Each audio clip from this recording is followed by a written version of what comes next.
चल रहा है अधिक मास और आप और हम सुन रहे हैं इस समय अधिक मास की कथा।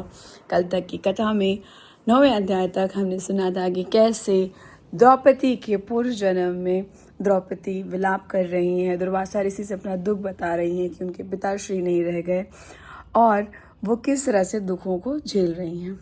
10वें अध्याय की कथा सुनेंगे और भगवान श्री विष्णु जी का नाम लक्ष्मी जी सहित और भवानी शंकर का नाम लेके आज की कथा हम प्रारंभ करते हैं। आगे की कथा में नारद जी कहते हैं कि हे तपोनिधि परम क्रोधी दुर्वासा मुनि ने विचार करके उस कन्या से क्या उपदेश दिया, सो आप मुझसे कहिए। सूत जी कहते हैं कि हे द्विजों, नारद का वचन सुनकर समस्त प्राणियों का हित कर दुर्वासा का गृह वचन बद्रीनारायण बोले। श्री बद्रीनारायण कहते हैं कि हे नारद, मेधावी ऋषि की कन्या के दुख को दूर करने के लिए दुर्वासा ऋषि ने जो कहा वो सुनो। दुर्वासा ऋषि बोले कि हे सुंदरी, गुप्त से भी गुप्त उपाय मैं तुझसे कहता हूँ। यह विषय किसी से कहने के योग्य नहीं है, तथापि तेरे लिए तो मैंने ये विचार ही लिया है। मैं विस्तार पूर्वक ना कहकर तुझसे संक्षेप में कहता हूँ। हे सुभगे, इस मास से तीसरा मास जो आवेगा वो पुरुषोत्तम मास है। इस मास में तीर्थ में स्नान कर मनुष्य भ्रूण हत्या से छूट जाता है। हे सुंदरी, कार्तिक आदि 12 मासों में इस पुरुषोत्तम मास के बराबर का कोई मास नहीं है। जितने मास तथा पक्ष और पर्व हैं वे सब पुरुषोत्तम मास की 16वीं कला के बराबर भी नहीं है। वेदोक्तो साधन और जो परम पद प्राप्ति के साधन हैं वे भी इस मास की 16वीं कला की बराबरी नहीं कर सकते।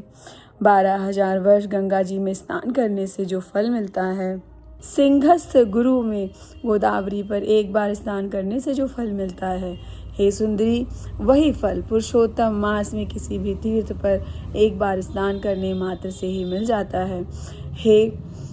हे बाले, यह मास श्री कृष्ण को अत्यंत प्यारा है और नाम से ही यह भगवान का स्मारक है।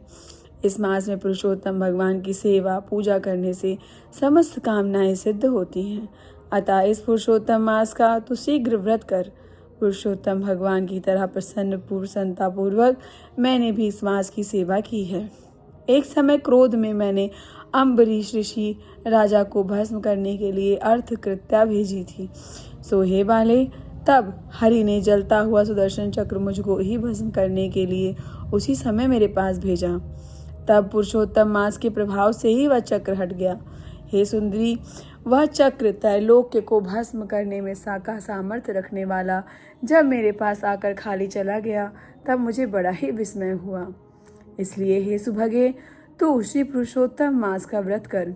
इस प्रकार मुनि की कन्या को कहकर दुर्वासा ऋषि ने विराम लिया।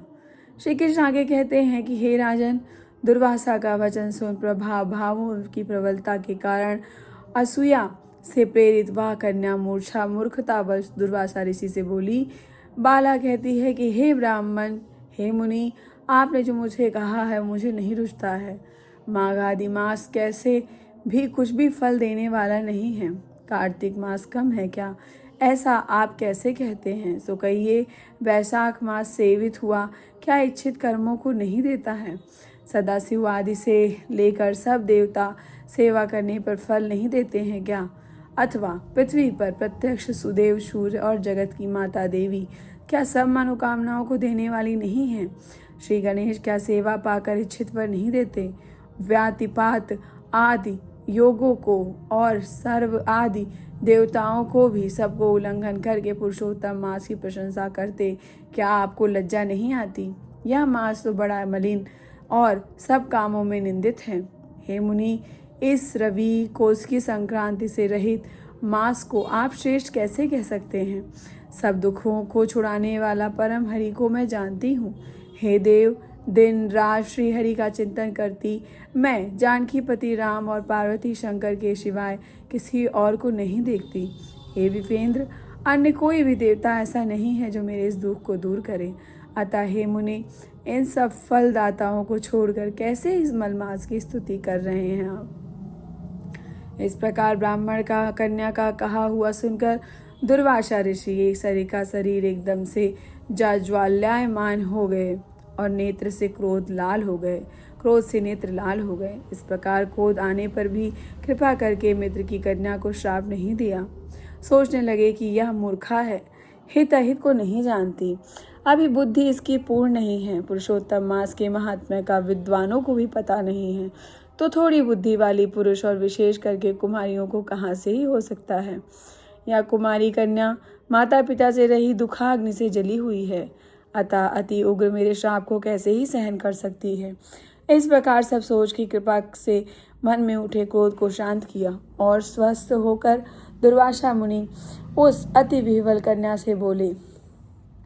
दुर्वासा ऋषि कहते हैं कि हे मित्र पुत्री, तेरे ऊपर मेरा कुछ भी क्रोध नहीं है। हे निर्भाग्य, तू जो तेरे मन में आवे वैसा कर। हे बाले, और कुछ भविष्य कहता हूँ सुन।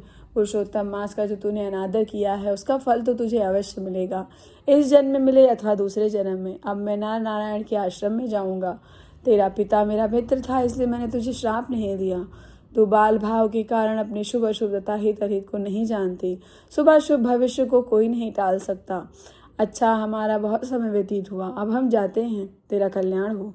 कहते हैं कि ऐसा कहकर महाक्रोधी दुर्वासा मुनि शीघ्र चले गए। दुर्वासा ऋषि के जाते ही पुरुषोत्तम की उपेक्षा करने के कारण कन्या निष्प्रभा हो गई। तदनंतर बहुत देर तक कन्या ने सोच विचार कर यह निश्चय किया कि देवताओं के भी देवता तत्काल फल देने वाले पार्वती पति शिव की तप द्वारा आराधना करूंगी। हे नृप, मेधावी ऋषि की कन्या ने मन से इस प्रकार निश्चय कर कर अपने आश्रम में रहकर भगवान शंकर की कठिन तप करने हो गई। आगे सूत जी कहते हैं कि बहुत फलों के दाता लक्ष्मीपति को और वैसे ही सावित्री पति ब्रह्मा को छोड़कर एवं दुर्वासा के प्रबल वचन की निंदा कर वह ऋषि कन्या अपने आश्रम में ही अंधक को मारने वाले शंकर की सेवा के लिए तत्पर हो गई। तो आज ये आपने सुना 10वें अध्याय का कथा, जहाँ पे द्रौपदी अपने पूर्व जन्म में ये निश्चय करती है, जो कि अभी एक मेधावी ऋषि की कन्या के रूप में पैदा हुई है, वो ये निश्चय करती है कि वो अपने आश्रम में रहकर ही भगवान शंकर की पूजा करेगी, तब करेगी। और यहाँ पर ये अध्याय पूर्ण होता है। कल हम 11वां अध्याय सुनेंगे। इति श्री ब्रह्मांद्रिय पुरुषोत्तम माहास महात्म्य 10मोऽध्याय।